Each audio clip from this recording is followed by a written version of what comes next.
Welcome back to our channel, dear seekers of wisdom. It's always a privilege to share this space with you, a space for inner reflection, truth, and transformation. Today, we are diving into one of the most misunderstood yet profoundly powerful concepts in spiritual life, karma. But more specifically, we're asking a question that cuts through spiritual vanity and gets to the heart of true practice. Are you learning about karma to judge others or to see yourself more clearly? This is not a small question. It is the question. Because karma is not a tool to measure others, it is a mirror to examine yourself. And if you get this wrong, you can spend years practicing and never transform. You can study all the teachings and never taste wisdom. Why? Because your gaze is pointed outward, not inward. You're using Dharma as a flashlight to expose other people's flaws instead of a lamp to illuminate your own. Let's begin with a simple but honest observation. Many people, after learning about karma, immediately begin applying it to others. Someone falls sick, and they say, "That's their karma."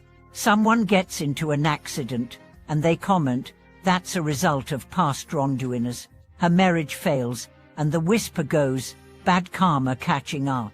This pattern may seem natural, but it is deeply toxic. Why? Because it replaces compassion with calculation. It turns sacred truth into gossip. It makes karma a weapon. And more dangerously, it builds arrogance, the idea that you are more enlightened because you understand why others suffer. But true understanding never breeds arrogance. It births humility. It opens your heart. It softens your judgments. So let's remember what karma really is. Karma is not a punishment. It's not a scoreboard. It's not divine revenge. Karma is the natural unfolding of cause and effect. It is the law of resonance. You plant seeds, and they grow, not because the universe is cruel, but because it is fair. And the first teaching of karma is this: it begins with you, not your neighbor, not your rival, not your parent or partner. You suffer, look inside. You're frustrated, look inside. You feel stuck, look inside. Karma is not about blame, it's about responsibility. It doesn't ask, whose fault is it? It asks, what can I learn from this? How can I evolve through this? If you're using karma to point fingers, you're still asleep. If you're using karma to examine your mind, you're beginning to awaken. Let me tell you a story. A man spent years studying the scriptures on karma. He could quote every sutra. He could explain complex theories, but he constantly judged people, mocked the poor, blamed the sick, criticized the grieving. One day, his teacher said, "You've mastered karma in words, but ignored it in life." The man was stunned.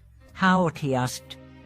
The teacher said, "Because you think others, karma explains their pain, but you never once asked what karma makes you blind to their suffering." That's the turning point. When you stop using karma to explain life, and start using it to transform life. When you stop playing judge, and start becoming the witness. So how can we truly study karma?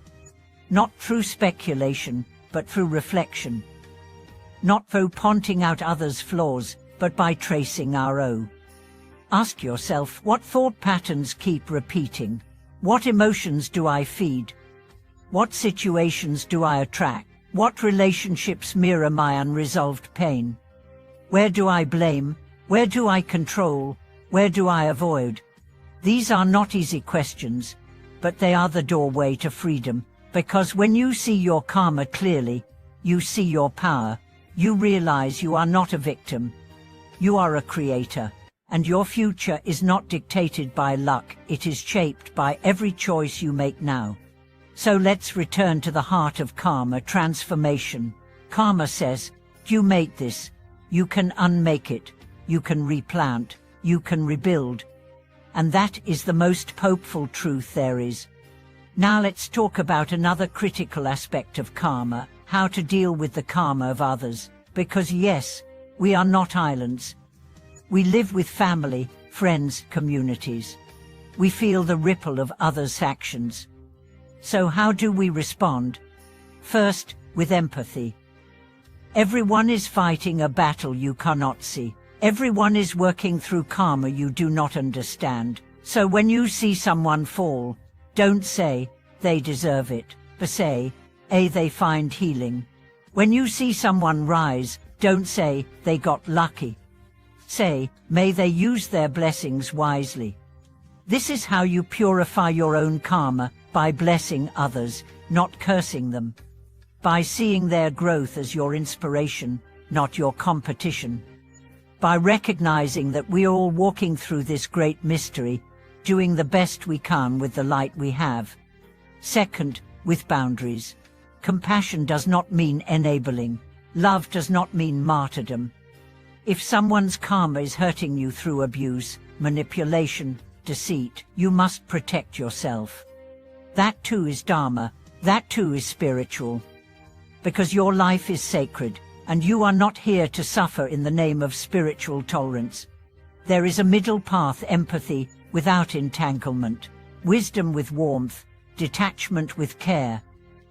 This is what karma asks of us: not to tolerate harm, but to respond to it with clarity, not cruelty. And finally, let's talk about the karma of collective consciousness, because we are not just individuals. We are cells in a greater body. Our actions ripple, our thoughts ripple, our words ripple.